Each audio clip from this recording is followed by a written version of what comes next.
It's thick. Arknights. Arknights.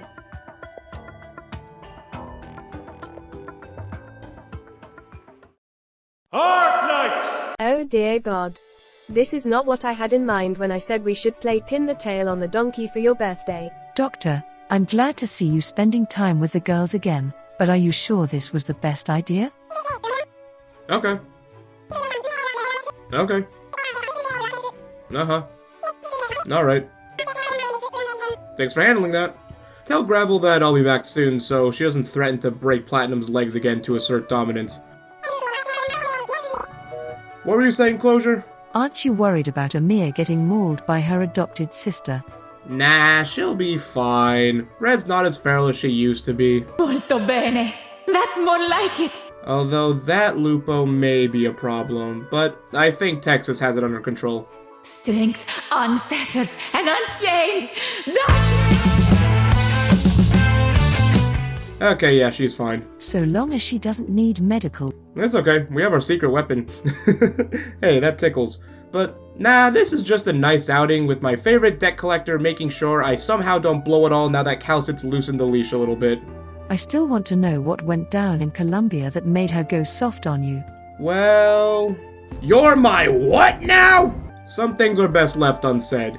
Now, wanna see how high a streak I can get in Syracuse in roulette? Even if you lose it all, you can't stop the fixed payment plan for making my voice work better for scamming corporate. Put it all on Black Doctor. I have played this game for over 1,000 days, beat the shiny medal, and was an active player during every limited operator banner in Arknights, with the 4-year anniversary event for CN giving us a character so popular that she got a $225 scale figure listed for pre-order 5 months before she was added to Global. I had to ask, were limited characters worth the hype? In this case, yes, I will open my wallet for you, Moo, since you sent snake tits first, but that's fine, I will, Moo, make you come home. However, today we're going to review every single operator that has released in the Global server, so no Aya Alter before anyone asks, and rank them. How am I going to be rating each operator? I had to get a bit creative as power creep is something we have to address, so I'll be tiering them on how whaleable these waifus and one husbando were when their banner released, as that was the means through which they were available beyond borrowing a couple hundo from the street corner crack dealer, or God just really hating you that day. I will go into my opinions on them in the current meta, but please behold the ranking system I will use for this video. C tier is our lowest tier because you literally have no excuse not to pull on limited banners, as Yostar gives us 24 free pulls for each limited banner, with the free 10 pull and daily free pull from the banner's duration, so not using them is like burning free money, which is why I say C is the baseline for our F2 Plankton? F2P Plankton? I actually have no idea how you say this out loud, but that's our baseline. B tier is for the minnows. Might be worth picking up a pack or two if you want to get to 50 pulls and go for soft pity. A tier is for the dolphins who may have lost the 50-50 and want another shot and will spend the money for it. S tier is where the whales go in and will pull the 300 necessary in order to get a guaranteed shot at their waifu. However, we're going to be having the creme de la creme S plus tier where the leviathans lurk, to guarantee a P6 after 1,800 pulls. I've never actually done this, I just did the math assuming you got completely fucked and didn't pull a single on-banner character, which, okay, that would be a bit insane if that ever happened, but now you know how down bad some people can be. If you think I over or underestimate an operator, please let me know in the comments, as I'd love to hear your opinions, especially since, let's be honest, I'm not the most qualified to make a video like this. I'm just the most vocal and willing to edit this video. So, let's start from the beginning and go in release order as we rate these operators. While the Sui siblings have gotten a lot of love from both the community and Yostar, I can't really say the same for our first entry. Nian was the first limited operator introduced to Arknights, and while this bitch has ducked me for the better part of this game's existence, as I still don't have her, you'll see why my account is just fine. Nian has 2 skills that she can work with. Skill 2, Copper Seal, does the following. For 35 seconds after activation, she will stop attacking, however, she will gain a 130% defense buff, block +1, and after she is attacked, she will deal damage equal to 90% of her attack as arts damage to the attacker, while silencing them for 5 seconds. Iron Defense may be the Copia move for Zamazenta defenders, but in Arknights, it's Nian's third skill. For 45 seconds, she gains a 120% attack buff, semicolon, all operators in the on-screen range of Nian gain an 80% defense buff, block +1, and status resistance, so they shrug off things like freeze. Her first talent, Tectonic Armor, gives all defenders in the squad a flat 60% HP buff, which includes herself of course. Talent 2 is Clairvoyance, which, on deployment, gives Nian 3 shields that each block 1 instance of damage. Considering Nian herself is a normal defender, she boasts some impressive stats that her talents synergize with nicely. Even on her own, she's a bulky defender with over 5k HP if she has a module, and functions as a last resort panic button with those shields. While Nian's skills were unique at the time of release as she was a rare source of block 4, that utility wasn't impacting the meta for the same reason it isn't now. Because why bother blocking enemies when you can just blast them back to whatever era the Doctor is from? That logic held then, and it still holds now. Please just ignore Pinch Out. It was a mistake that we will suffer with for 2 weeks and then pretend it never existed. I don't think it's necessary to go in depth on her modules as both are viable options and practicality depends on the map you deploy her on.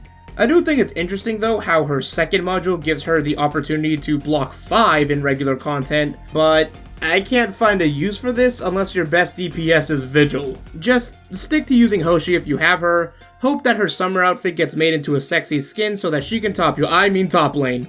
Copper and Iron may be interchangeable here, but honestly, Gravel gets the job done. Nian goes into C tier to start off the list. If you didn't play Arknights within its first year, you might have thought that this was the first limited operator added to the game with all the hype around her. But now we talk about the popular character added for the 1 year anniversary, W. Same as Nian, W has 2 viable skills worth looking at. Skill 2, Jack in the Box, only needs 8 SP to charge, and has W place a mine in a deployable tile in her range. The mine lasts for 2 minutes and, when activated, deals 280% of her attack as physical damage in a range slightly bigger than the tile, and stuns for 2.2 seconds. There is a slight delay of 1.5 seconds after the enemy walks over the mine, so if you're going up against a Speed Lord, use skill 3. D12 is a manual trigger skill and, when activated, places 4 bombs on up to 4 different enemies in range, prioritizing enemies with higher HP. Then, after 3 seconds, the bombs deal 300% of her attack as physical damage to enemies in range of the blast, and all enemies hit by it are stunned for 5 seconds. Pretty good stuff overall, and it all blends in nicely with her talents. Her first talent, Ambush, gives W lower aggro and 60% physical and arts dodge 10 seconds after she's deployed. Her second talent, Insult to Injury, makes it so that enemies in her range take 18% more physical damage when they're stunned. Her first module does give her more damage when attacking blocked and stunned enemies, and she even manages to gain SP while doing so, but we recently got her second module in Global, which allows her to ignore 100 defense and gain an extra 20% buff to her attack, which will only reset if she gets hit, which is pretty hard for her to do given her first talent. While that monstrous quadruple digit attack makes W a massive stat stick, she has one big issue in timing. Sure, the damage she can do is respectable in a vacuum as 3k explosions handle most enemies, but the bosses will take a page out of her own book and she's good for crowd control as there was an Annihilation where W was given the chance to set up, but that isn't reflective of most maps where her main issue is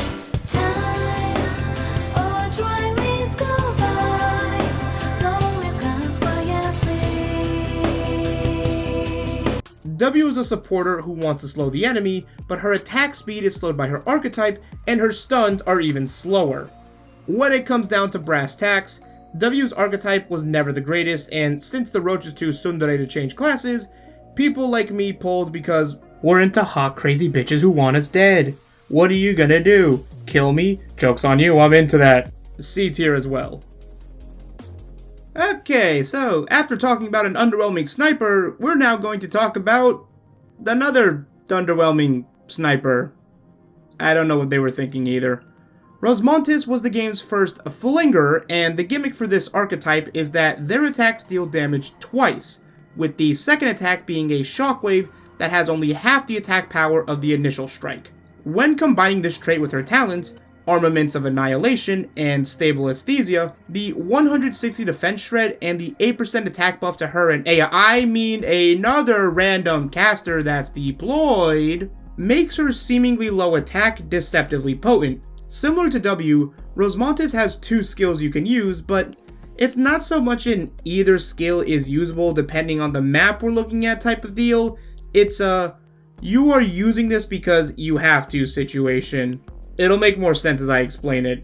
Skill 3, the preferred skill, As You Wish, is a manual trigger that lasts 30 seconds and does, well, a lot. Immediately after activation, Rosmontis will deploy 2 pillars in her range that, when deployed, stuns hit enemies for 3 seconds, and each pillar afterwards can block 2 enemies. She also gets a 75% attack buff, decreases her attack interval, and she attacks up to 2 blocked enemies per attack. Alright, so where should I start with how screwy this skill is?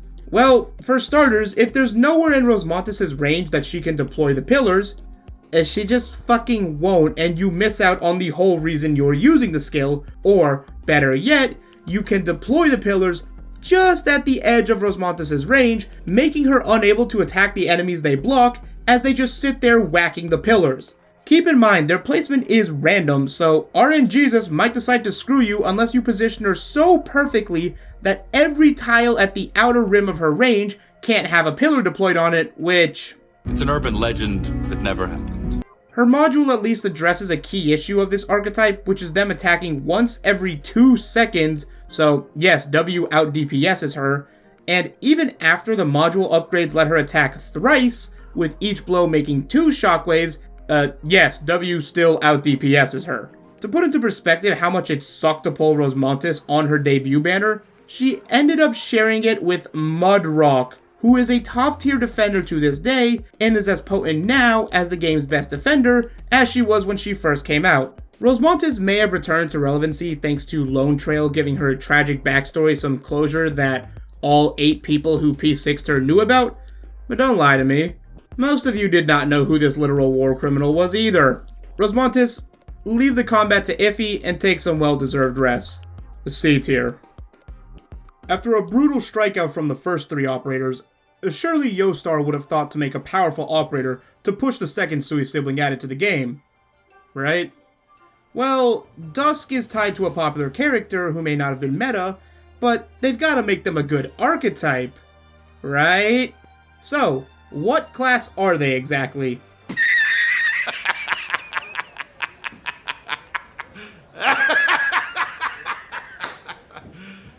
You serious? Aofiala to this day clears any other caster added to the game full stop, but it's especially bad for AoE casters. You want to know how bad it is? Well, for her third and debatably best skill, we have Image over Form. The skill is a manual trigger lasting 60 seconds and significantly increases her attack interval, meaning she attacks more slowly, but her range expands. She then focuses on unblocked enemies, gets a 120% attack buff during the skill, and each attack will summon or refresh her summons, known as the Freelings, which will last for 25 seconds unless her attack refreshes them. The summons have an attack range of 1 tile in the cardinal directions around them, have block 2 and about 400 attack and 2k HP. The issues with this skill are pretty blatant if you're watching the video you see, as this skill has a 100 SP charge, and for what? Slower DPS? Anti-synergy with her kit? RNG blockers? Aya's Volcano hits up to 6 enemies at M3 and is ready sooner thanks to her talent. Dusk's talents sadly don't really help much either, as all the first talent does is boost her attack by 2% after her or one of her summons does an attack, and it caps at 15 stacks, while her second talent is what gives her the Freelings in the first place. Of course, where they go is completely random in her range, and if it happens to go right at the edge, then Bitey here stops her from helping him out. Sound familiar? If you're a Dusk supporter, you're probably wondering why I'm not talking about her first skill, and that's probably due to the fact that if you're relying on skill 1 for any operator, it means the devs didn't care enough they're a 3-star, or your namey's baby boy. Use module 1 for skill 3, use module 2 for skill 1 if you're that desperate, and use Goat Girl if you're not doing a showcase. Cute she may be, and sexy as fuck is her L2D, but don't drop money for this op in the shop, and consider getting her nice figure from Apex instead. Bottom of the whole list, almost worth a new tier, but we'll stick with C.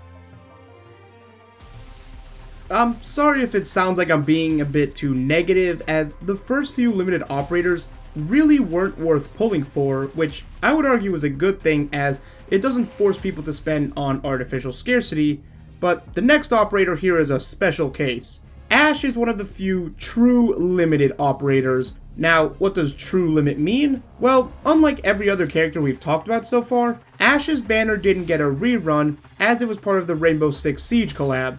We now know that Ashe is coming back, I think, don't quote me on this, as she would be absent for the game for years, which isn't typical for these other operators. The other two benefits of being a true limited operator is that you are guaranteed the 6-star on the banner in only 120 pulls instead of the usual 300 if you haven't gotten them by that point. There's also the fact that currently, true limit 6-stars are also the only 6-star on their banner, so less chance of getting spooked, which is pretty nice. With that hackneyed explanation out of the way, let's talk about her first talent as that will be relevant to her skills. Auxiliary equipment has Ashe throw a stun grenade at an enemy in range when she's deployed, and when the enemy is hit, they're stunned for 4 seconds, which is actually pretty good. Her second talent, Breaching Specialist, gives -3 cost to her initial DP, and gives her 17 SP on first deployment. With that out of the way, let's talk about her second skill. Assault Tactics is a manual skill that when activated,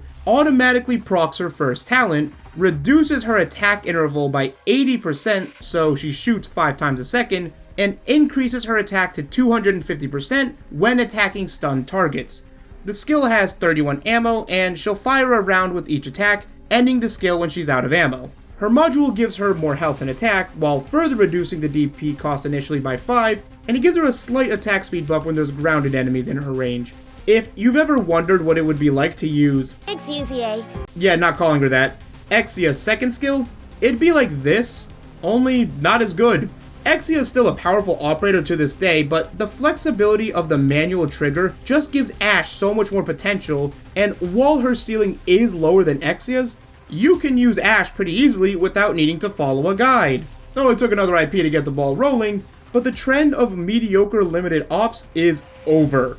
Ashe goes straight into A tier.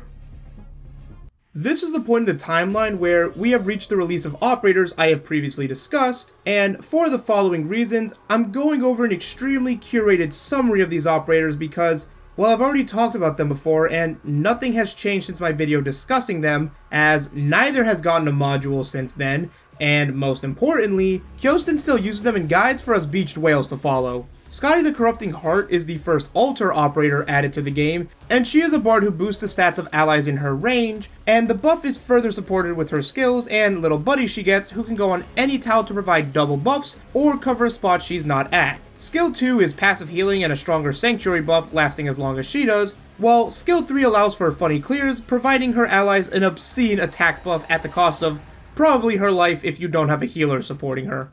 Chan Alter, or Chalter, is the second altar operator added to the game, and is a spread shot sniper who deals stupid damage with dual strike, shreds some defense, and inflicts slow to anything in her expanded range when her skill is active. While Skalter has fallen off a bit as newer operators have become stronger and stronger and don't have to rely on her as heavily, Chalter remains the best sniper in the game, and is only going to get slight competition once Typhon drops. If you want to hear my thoughts on them, go watch my second video on 6 stars where I gassed them up. Overall, Skalter goes into S as the first character to join the tier, with Chalter being the first S+ operator, who now has a cute L2D where she's fully clothed.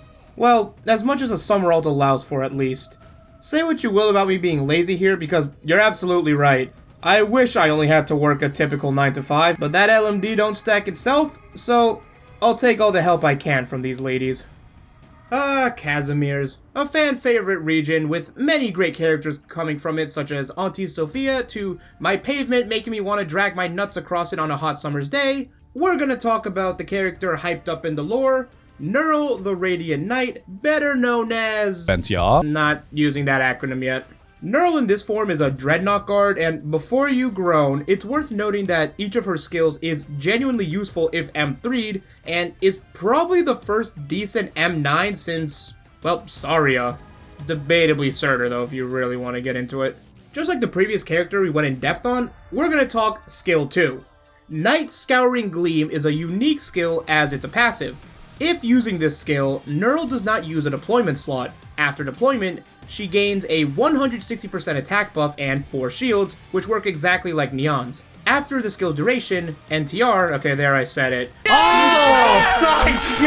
will automatically retreat and have her deploy time extended by 25%, unless the previously deployed operator before her was from Casimir's. Her first talent, Brave the Darkness, makes it so that on deployment, she deals true damage equal to 80% of her attack to enemies in the 4 tiles adjacent to her, and she stuns them for 3 seconds. If the previously deployed operator was from Casimir's, she gets to do this twice. This alone kills a lot of general moves, but if Nearl is looking for something a bit meatier, her second talent has her attacks ignore 20% of their defense, which just might be the push she needs. This is a very unique operator with a skill that provides utility unlike any other in the game. Pair her with Gravel as, despite it all, she's still a great operator, and you get a fast redeploy duo who can stall and deal good damage. If you ever need a 13th operator, picking her from the friend selection is not a bad idea as a solid panic button and is way more effective to use than Nian. The module isn't really high priority as she deals more damage when blocking, gets more health and attack, and she'll ignore up to 28% of the enemy's defense. Sadly, the Casimir's duo I mentioned is more of a budget option, despite having a limited operator in this pair. And if you want to use her on her own, her first skill is decent at lane holding, but it has a little too slow an uptime for my liking, even if the buffs she gets are pretty solid. Skill 3 isn't really worth it in my opinion, given that there are just so many better bursts to work with. Sticking to skill 2 gives you a more unique operator who is pretty solid in her own right, although she doesn't define the meta like some other ones do. Nearl the Radiant Knight is a solid B tier operator worth pulling for, and is not a bad spook if you accidentally do wind up with her. Is Blue Woman the best operator in the game? Honestly, I'm gonna say no, as I fucking never use her, since the game added more fun bursts to play with, and somehow we found a way to power creep Ling. Man, I'm hungry. She can still solo map, so yeah, that's a thing, and Blue Woman goes with her other blue bestie in S+, but don't feel bad if you don't have her. There's other operators we'll cover who belong there. Man, I'm recording this in the middle of doing a Digimon Online tournament, and to all my Southeast Asian viewers watching, which I know there's a lot of you, and if you guys play this, try to do whatever I can to spread the propaganda of this game, because it's actually really fun, even though I have no interest in Digimon. So yeah, that's my attempt to spread my knowledge of this. Moving on to the next character. Next operator is interesting because it's not who you would expect to get an alter from the Abyss Hunters, but next we're talking about Skalter? Yeah, no, I'm not using that name. Spectral it is, although I could use her actual name, which is sexy as fuck, but I'll save that for... Spectral is unique as she is one of 3 substitute/doll keeper operators currently in the game, and our only 6-star variant of them. The whole idea of this archetype is that they're essentially immortal as they'll summon their substitute or dolls on death.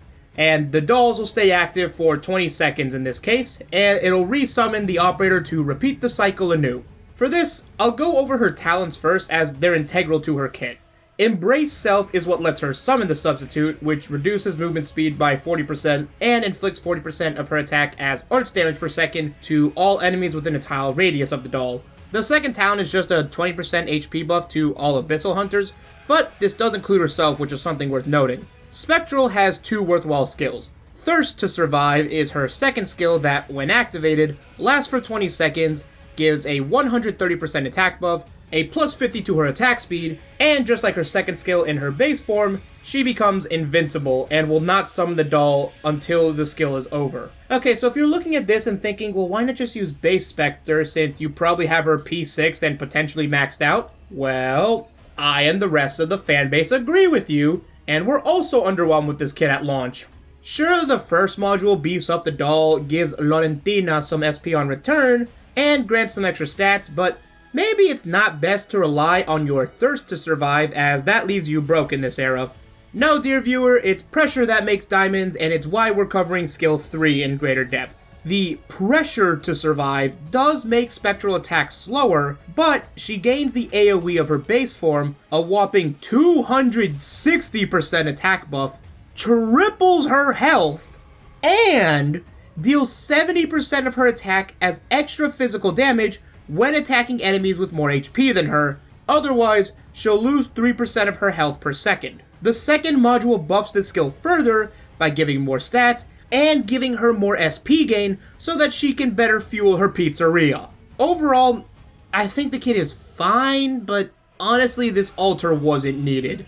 I get why for the lore they did it, but just like the diamonds I mentioned earlier, lab grown is better than exploiting child labor to get them, so B tier and stick to using her base form probably, unless you're a schlemiel like me who really enjoys that L2D, which in all honesty is really fucking hot, and I can't wait for them to milk my money with a figure of it because you know they're gonna do it.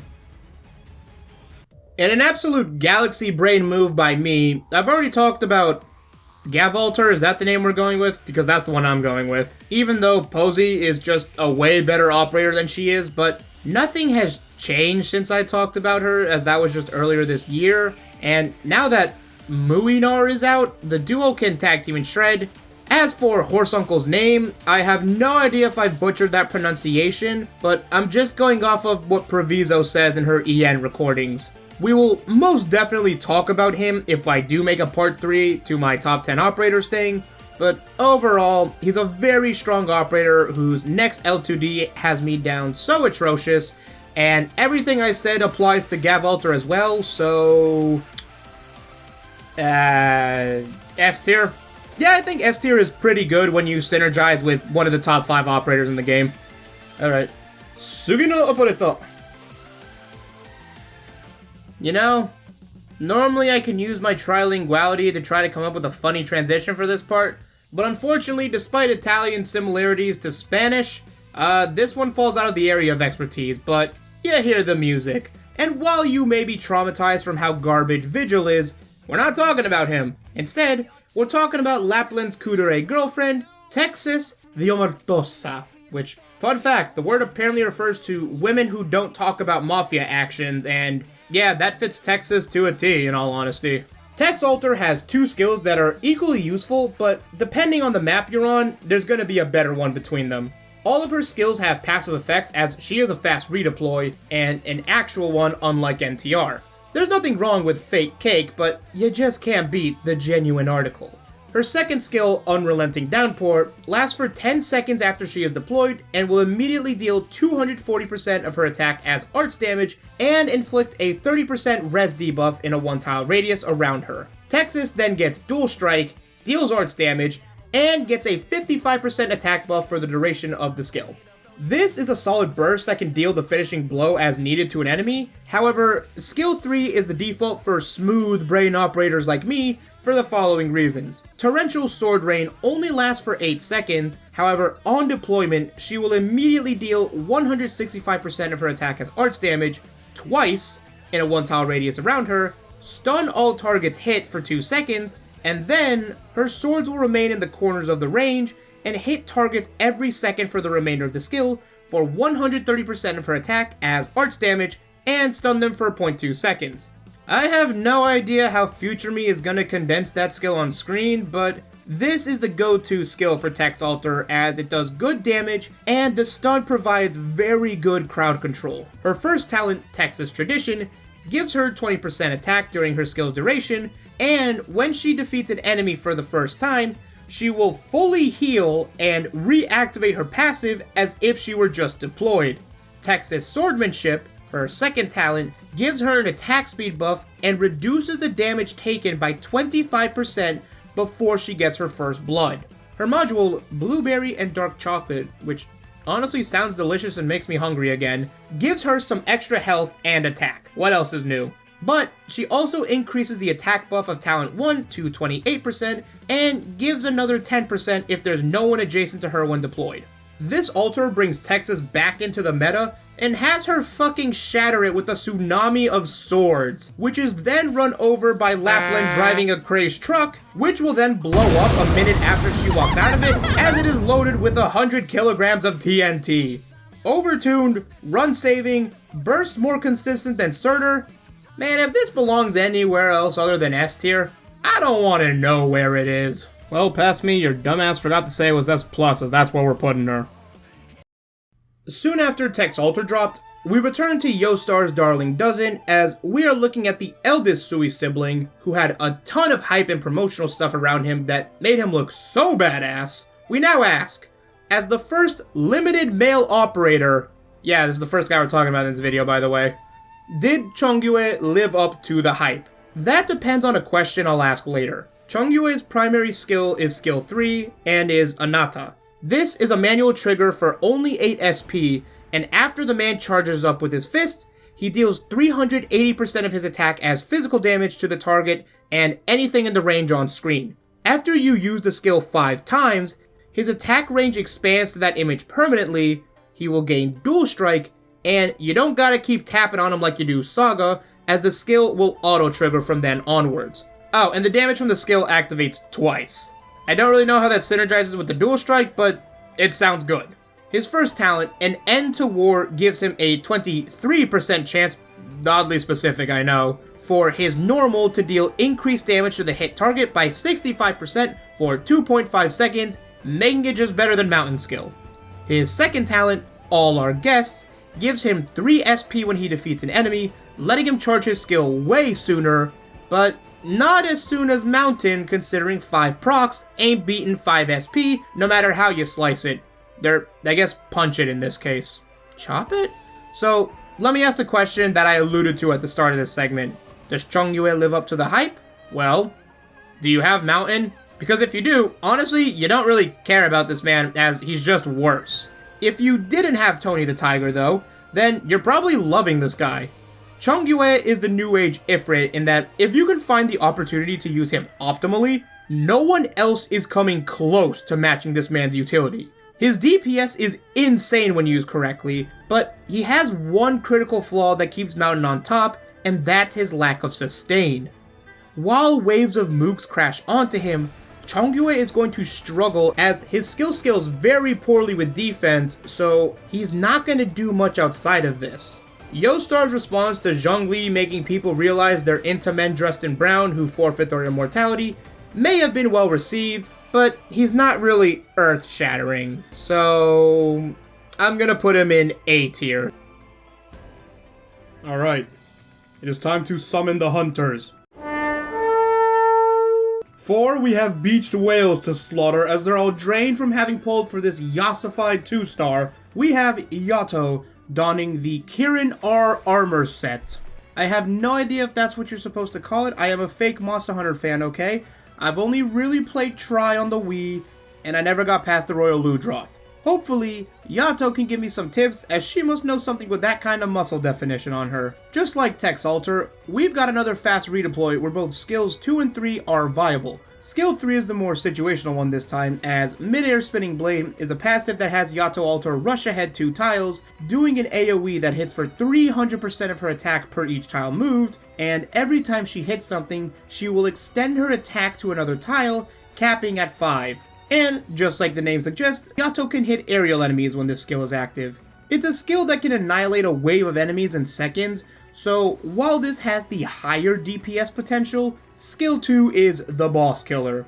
First, I need to explain her talents to explain this skill. Kirin Bolt makes all her attacks deal an extra 20% of her attack as arch damage, so it's just more DPS. Her second talent, Arc Demon Mode, gives her plus 13% attack while her skill is active, and it lasts for an additional 10 seconds once it ends. Now, with that out of the way, let's go over Blade Dance.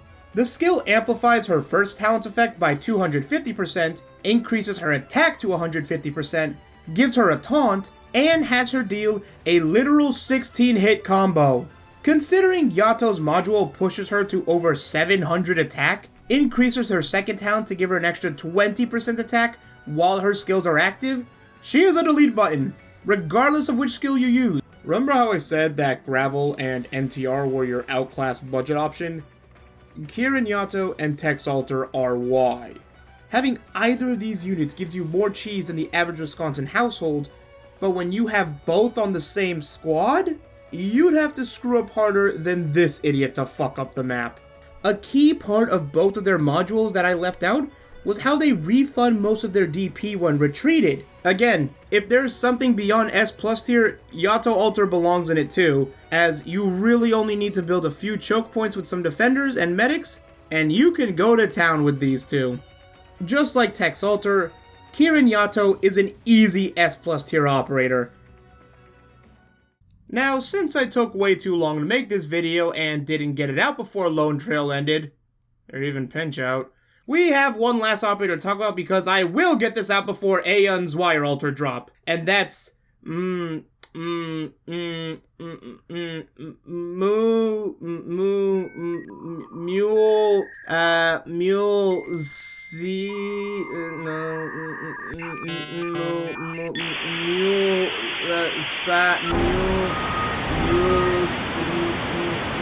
Okay, fine, take my fucking money, O-Star! Since you wanted to give me part 4 whole yak instead! Muelsyse, Director of the Ecological Section at Rhyme Lab. Not that I think we need any formal how-do-you-do's, Doctor.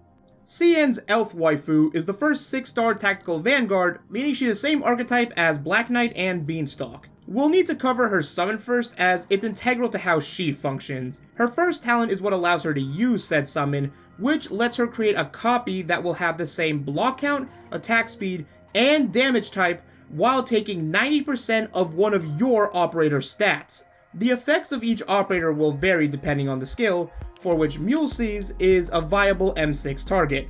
Her S2 Ecological Integration, nope, that's not it. Her skill 2, Ecological Interaction, gives 15 DP when used, boosts her and her clone's attack by 50%, and if the clone is a melee one, it recovers 5% of its HP per second and reduces physical and arts damage by 25%. And if the clone is a ranged one, it will gain dual strike, although the targets in its range will be random. Skill 3 has the same DP, attack gain, and even uptime with the following effects. The melee clone has a slight pull every 2 seconds that will stun any blocked enemies, and the ranged clone goes full water clone jutsu and summons more clones to bind enemies for 1.5 seconds when hit. Her second talent reduces the DP cost of all Rhine Lab operators by 2, and the first one deployed gets it further reduced by an extra point. In general, skill 3 is probably the better option for crowd control, but you've probably all seen the footage of people showing how crazy the DPS is with her skill 2 if used properly. Do yourself a favor and just never put a physical operator to be copied by the summon, as the range one is just better, as I guess Yostar took a page from Big N's playbook and decided to give the middle finger to melee. Great operators for the clone to copy are high attack casters like Afiala or Ling, and if you go down the Rhine Lab path, as this is becoming a more and more viable squad, Dorothy and Ifrit are worthwhile ranged operators to consider. Now, ranking her is awkward for a few reasons. You can't just look at Muelsyse in a vacuum, as her potential is dependent on your bank account, operators. If you're a Leviathan who has helped fund scenes of the anime with your discretionary spending, then Muelsyse is a must pull, as your P6 units can pop off sooner thanks to the clone being able to copy your super units. However, if you're a newer player or someone who gets distracted by every Hoyoverse update like I know some of you are, then honestly, Mumu here is a pass. You probably don't have the cracked operators you will need to make good use of her skills, as you probably won't see the value in upgrading her and wondering why Aqua Cruz isn't killing this little shit. So overall, Muelsyse's ranking on a list like this is entirely dependent on where you see yourself on it. If you're free to play, unless you've got several years into this game already and have dedicated yourself to daily logins, and managed to get a bit of luck with your off-banner pulls, you're probably fine waiting for the rerun to see if your luck pans out. I know this feels like a cop-out answer, but it's legitimately the most accurate way to evaluate her, so you gotta ask yourself, are you going to be satisfied with a PNG of your new waifu? Or do you want that sexy L2D of your elven lover who will reciprocate your feelings as the Doctor of Rhodes Island and have her compete with Gravel, BP, Silver Ash, etc. for the prime spot in your harem? Okay, so normally for these outros I have a little script set up here, but this video took me 3 weeks longer than I thought it would, and it's for no reason other than my own negligence, as I've been busier with life lately. So I've had a very rigid schedule give me way less free time than I thought it would towards the end of the year. I've had some changes in my life, thankfully all positive, nothing to worry about. Overall, things are good. Sorry, I don't even know why I'm drinking water in this outro. I just, scripts out the window. I do want to try to make a super short Arknights video. I'm gonna try to make it 8 minutes. I don't even think I'll hit that because I don't have the fucking time to do it. But if I can, I want to get one last video out by the end of the year to try and milk that ad rev a little bit. I'm gonna be honest with y'all. I need money. Money helps. But yeah, what else? I'm building a new computer. It's kind of what I need the money for. And if Amazon would stop cucking me with my GPU, that'd be nice. But whenever I get that, I'm gonna have that thing assembled and built, and hopefully have it ready before Persona 3 Reload drops. I really want to stream that game, and I will do it. I'm gonna take the time off, probably like a week, and see if I can go through it in that time, which I think I will, considering I have played FES before. So if you want to join me on the biggest eCam site of them all now, come watch me on Twitch when that game drops. We'll see what I end up doing for that. Yeah, I don't know where I'm gonna be with Enfield, realistically. The PC wasn't really so I could stream Enfield. It was more just I've had this thing since 2016 and it's starting to die on me. Like I've had it legitimately blue screen on me, so that's why I said, yep, time for a new one, and I didn't want to spare any expense. Either way, I don't like keeping these segments too long because no one watches them anyways, but I'll answer questions in the comments. Let me know who your favorite limited operator is. Do you have all of them? Are you missing one like me? Who do you think I underrated? I love seeing the discussion in the comments. And these Arknight videos have been really fun for me to do since I like doing them, so I will definitely do it in the future, but after the video I try to make pretty soonish, don't expect anything from me for a bit. Unless I end up going ham with that one idea I wanted to, but haven't. I'm rambling now. I'm gonna get up out of here. Hope to see you guys in the next one. Hopefully soon. Peace.